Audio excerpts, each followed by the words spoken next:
Hello my dear student, आज की इस वीडियो में हम सब पढ़ने वाले हैं 100 मार्क्स हिंदी का वेरी इंपॉर्टेंट क्वेश्चन। आप लोगों को एक भी क्वेश्चन को आज मिस नहीं करना है, नहीं तो आप लोगों को बहुत दिक्कत होगी। सो फ्रेंड्स, एक भी क्वेश्चन को मिस मत कीजिएगा, क्योंकि मैं आप लोगों के लिए बिल्कुल चैप्टर वाइज करके जितना मतलब एक चैप्टर से जितना भी हिंदी का चैप्टर है, सारा चैप्टर से जितना जितना वेरी इंपॉर्टेंट क्वेश्चन है मैं उसको लेकर आई हूँ। सो चलिए अपने कीमती टाइम को वेस्ट ना करते हुए अपने वीडियो को स्टार्ट करते हैं और सबसे पहला क्वेश्चन को देखते हैं। सो फ्रेंड्स, सबसे पहला क्वेश्चन में कहा जा रहा है कि बातचीत शीर्षक निबंध के निबंधकार है।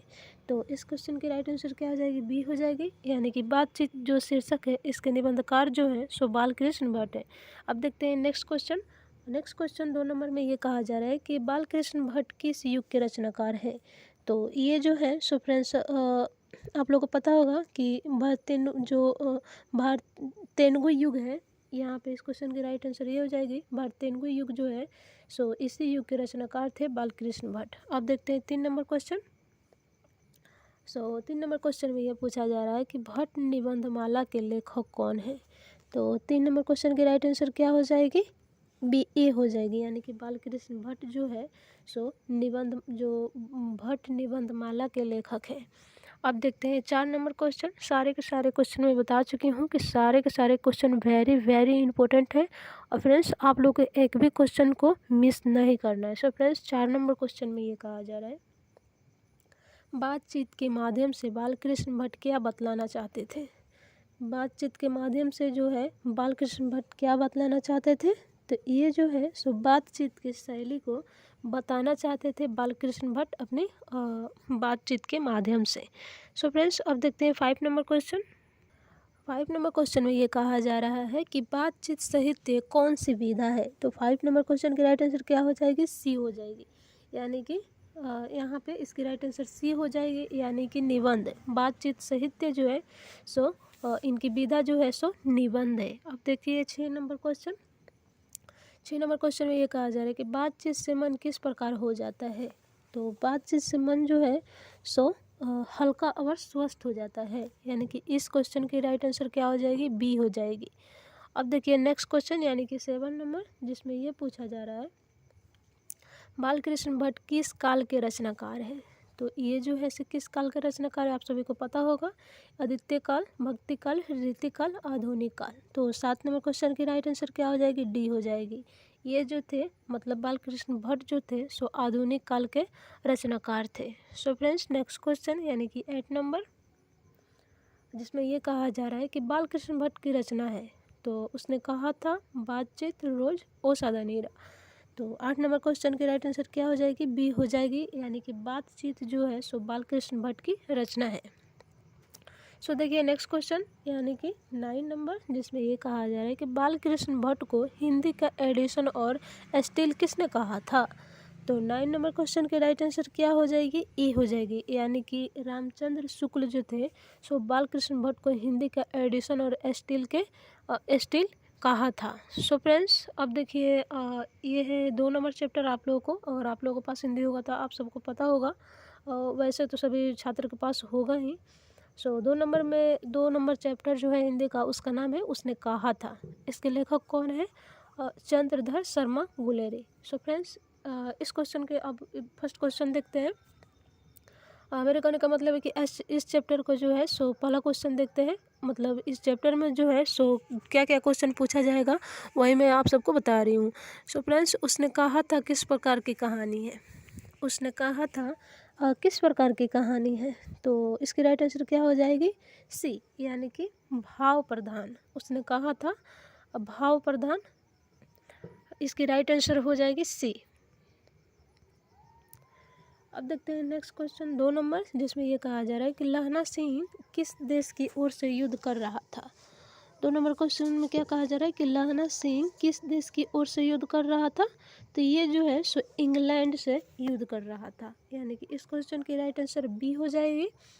अब हम देखते हैं नेक्स्ट क्वेश्चन, यानी कि 3 नंबर, जिसमें ये कहा जा रहा है कि उसने कहा था सर्वसत्य पत्रिका में कब प्रकाशित हुई। उसने कहा था उसने कहा था सर्वसत्य पत्रिका में कब प्रकाशित हुई। सो फ्रेंड्स, इस क्वेश्चन की राइट आंसर क्या हो जाएगी? इस क्वेश्चन की राइट आंसर बी हो जाएगी, यानी कि 1915 ईस्वी में। 1915 ईस्वी में है, सो उसने कहा था सरस्वती पत्रिका में प्रकाशित हुई। अब देखते हैं नेक्स्ट क्वेश्चन 4 नंबर, जिसमें ये कहा जा रहा है कि उसने कहा था शीर्षक कहानी के लेखक कथाकार कौन है। सो फ्रेंड्स 4 नंबर क्वेश्चन की राइट आंसर की बात की जाए तो इसकी राइट आंसर क्या हो जाएगी, ए हो जाएगी, यानी कि चंद्र शर्मा गुलेरी। अब देखते हैं next question. So student next question पर ध्यान दीजिए, यानी कि 5 नंबर, जिसमें ये कहा जा रहा है कि उसने कहा था कहानी का नायक है। उसने कहा था कहानी के नायक है, तो इसके जो नायक है वो है लैला सिंह, यानी कि इस क्वेश्चन की राइट आंसर क्या हो जाएगी, ए हो जाएगी। सो फ्रेंड्स देखते हैं अब नेक्स्ट क्वेश्चन, जिसमें ये कहा जा रहा है कि तेरी कुड़माई हो गई, यह किस कहानी का वाक्य है। तेरी कुड़माई हो गई, यह किस कहानी का वाक्य है। तो ये जो वाक्य है उसने कहा था, इसकी राइट आंसर मतलब कि इस क्वेश्चन की राइट आंसर क्या हो जाएगी, बी हो जाएगी। अब देखते हैं 7 number question. So friends 7 number question में ये कहा जा रहा है कि लैला सिंह किस कहानी का पात्र है। लैला सिंह जो था सो किस कहानी के पात्र था, तो उसने कहा था, आप सबको पता होगा, यानी कि इस क्वेश्चन की राइट आंसर ए हो जाएगी। अब हम देखते हैं नेक्स्ट चैप्टर को। अब ये चैप्टर हमारा आ गया 3 शायद, जिसका नाम है संपूर्ण क्रांति। आप लोगों को स्क्रीन पर थोड़ा कम दिखाई दे रहा होगा, इसके लिए मैं आप सबसे माफ़ी मांगना चाहूँगी। सो फ्रेंड्स यहाँ पे खैर आप वॉइस पर ध्यान दीजिएगा तो आप लोगों को समझ में आ जाएगा। सो संपूर्ण क्रांति जिस चैप्टर का नाम है, इसके लेखक कौन है, जयप्रकाश। सो 1 नंबर क्वेश्चन में देखिए, जिसमें ये कहा जा रहा है संपूर्ण क्रांति साहित्य की कौन सी विधा है। तो ये जो है सो भाषण है, आप सबको पता होना चाहिए। सो फ्रेंड्स 1 नंबर क्वेश्चन की राइट आंसर क्या हो जाएगी, ए हो जाएगी। अब हम देखते हैं 2 नंबर क्वेश्चन, जिसमें ये कहा जा रहा है कि संपूर्ण क्रांति का नारा किसने दिया था। संपूर्ण क्रांति का नारा जो है सो किसने दिया था, तो ये दिया था जयप्रकाश नारायण, मतलब जयप्रकाश नारायण जो थे वही संपूर्ण क्रांति का नारा दिए थे। सो फ्रेंड्स अब देखिए नेक्स्ट क्वेश्चन, यानी कि 3 नंबर, जिसमें ये कहा जा रहा है कि लोकनायक किसे कहा गया। लोकनायक किसे कहा गया, तो ये कहा गया जयप्रकाश नारायण को। जयप्रकाश नारायण जो थे उसी को लोकनायक कहा गया था। सो फ्रेंड्स अब देखिए नेक्स्ट क्वेश्चन। सो अब हम ध्यान देते हैं 4 नंबर क्वेश्चन, यानी कि 4 नंबर पे, जिसमें ये कहा जा रहा है कि जयप्रकाश नारायण को भारत रत्न का पुरस्कार कब प्राप्त हुआ था। सो 4 नंबर क्वेश्चन की राइट आंसर क्या हो जाएगी, बी हो जाएगी, यानी कि 1998 ईस्वी में 1998 ईस्वी में जयप्रकाश नारायण को भारत का रत्न का पुरस्कार प्राप्त हुआ था। अब देखिए 5 नंबर, जिसमें ये कहा जा रहा है संपूर्ण क्रांति के रचनाकार हैं। संपूर्ण क्रांति के रचनाकार कौन है, इसके रचनाकार है जयप्रकाश नारायण, आप सबको पता होना चाहिए। सो फ्रेंड्स अब देखते हैं नेक्स्ट चैप्टर, जिसका नाम है अर्धनारीश्वर। अर्धनारीश्वर, आप सारे के सारे वेरी इंपॉर्टेंट क्वेश्चन है। आप सारे स्टूडेंट से मेरा रिक्वेस्ट है कि आप सबको इस वीडियो को 1-2 बार ज़रूर से देख लेना होगा, ताकि सारे के सारे क्वेश्चन आप लोगों को माइंड में सेट हो जाए। ये जो क्वेश्चन है सो सारा का सारा क्वेश्चन आपको बोर्ड एग्जाम में पूछा जाएगा। सो फ्रेंड्स अब देखिए इस चैप्टर को, जिस चैप्टर का नाम है अर्धनारीश्वर, जिसके लेखक है रामधारी सिंह दिनकर। सो इस क्वेश्चन की अब हम 1 नंबर क्वेश्चन पर फोकस करते हैं। अर्धनारीश्वर कब प्रकाशित हुआ। अर्धनारीश्वर कब प्रकाशित हुआ, तो ये जो प्रकाशित हुआ वो हुआ 1952 ईस्वी में। 1952 ईस्वी में, यानी कि इस क्वेश्चन की राइट आंसर क्या हो जाएगी, बी हो जाएगी। अब देखिए नेक्स्ट क्वेश्चन हमारा क्या है। सो फ्रेंड्स नेक्स्ट क्वेश्चन है कि रामधारी सिंह दिनकर की रचना है। रामधारी सिंह दिनकर की रचना है अर्धनारीश्वर, आप सबको पता होगा, यानी कि इस क्वेश्चन की राइट आंसर क्या हो जाएगा, ए हो जाएगा। सो फ्रेंड्स अब देखिए नेक्स्ट क्वेश्चन।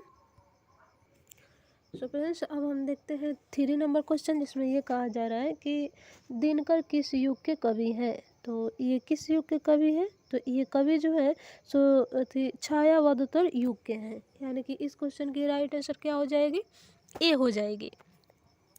अब हम देखते हैं 4 number question. So friends 4 number question में ये कहा जा रहा है कि अर्धनारीश्वर किसका कलिप्त रूप है।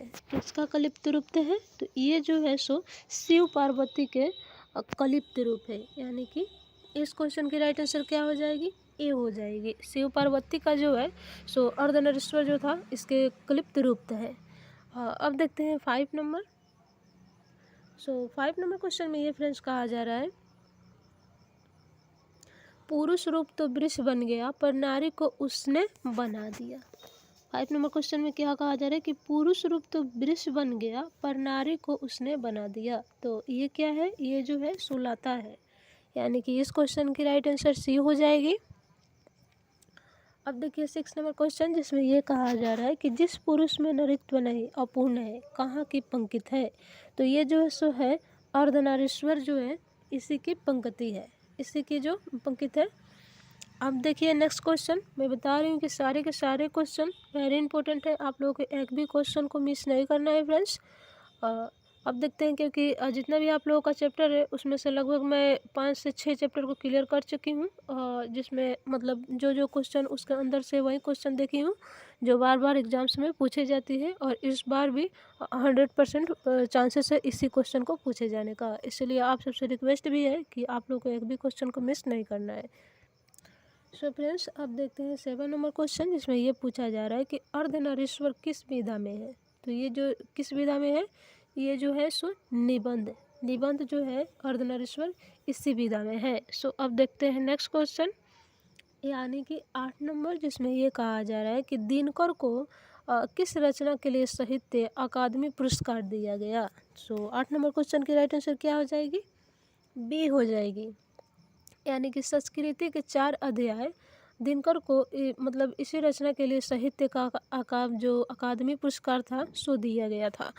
सो फ्रेंड्स अब देखिए 9 नंबर क्वेश्चन, जिसमें ये कहा जा रहा है कि रामधारी सिंह दिनकर की कौन सी रचना है। तो इनकी जो रचना है जिसका नाम है, क्या नाम है, रश्मरथी।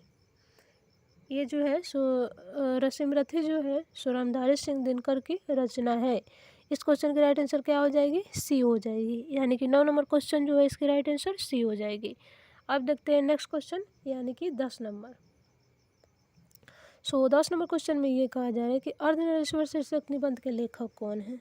तो इसकी जो लेखक है वो है रामधारी सिंह दिनकर, यानी कि इस क्वेश्चन की राइट आंसर डी हो जाएगी। अब देखते हैं नेक्स्ट चैप्टर, जिसका नाम है रोज, जिसके लेखक कौन है।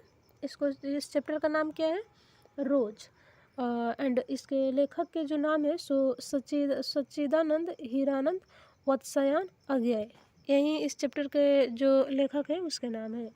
तो इसमें हम देखते हैं पहला क्वेश्चन, अज्ञेय के पिता का नाम क्या था। अज्ञेय के पिता का नाम क्या था। तो इसके जो पिता का नाम था वो था डॉक्टर हरिनंद शास्त्री, यानी कि इस क्वेश्चन की राइट आंसर क्या हो जाएगी, सी हो जाएगी।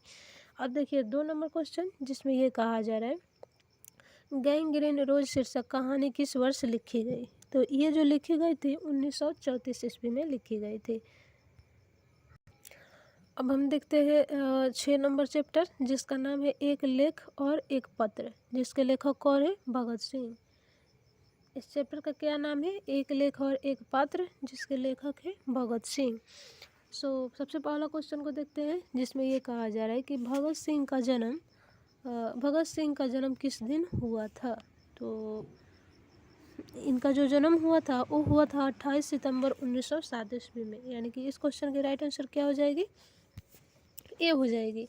अब हम देखते हैं 2 नंबर क्वेश्चन, जिसमें ये कहा जा रहा है कि भगत सिंह किसे घृणित तथा कायरतपूर्ण कार्य मनाते हैं। तो ये जो है सो आत्महत्या से घृणा करते हैं। भगत सिंह जो है सो आत्महत्या से घृणा करते हैं।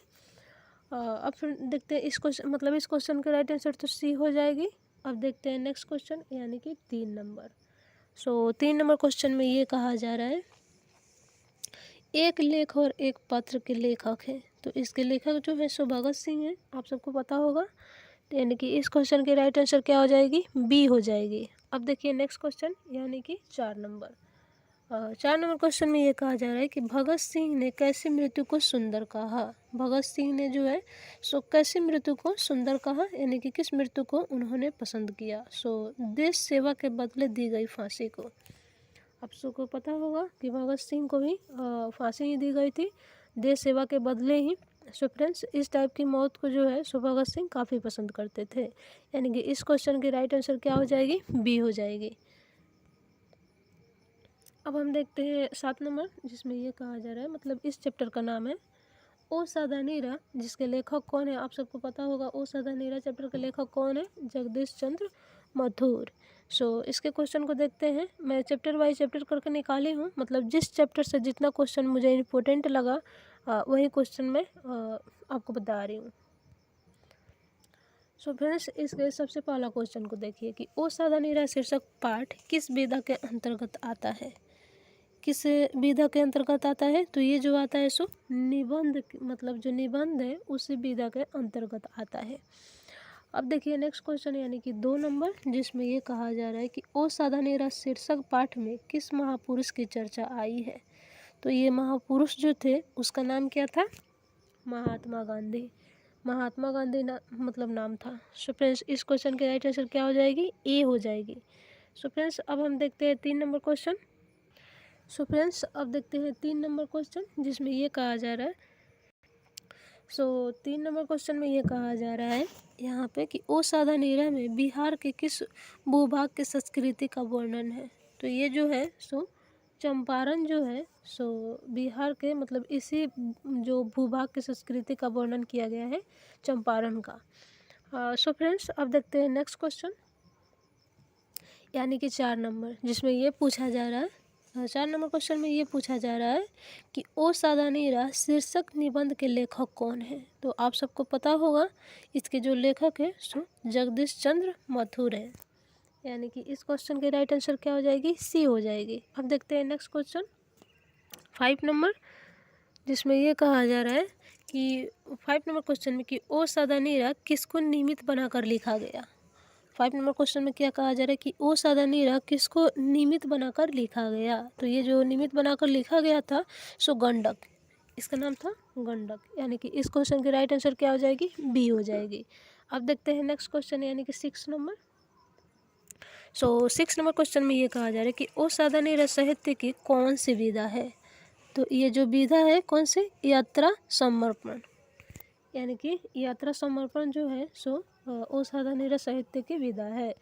इस क्वेश्चन की राइट आंसर क्या हो जाएगी? बी हो जाएगी। अब देखते हैं नेक्स्ट क्वेश्चन, जो मतलब जिस चैप्टर का क्या नाम है? इस चैप्टर का नाम है, काफ़ी इंटरेस्टिंग चैप्टर भी है, सिपाही की माँ, मोहन राकेश।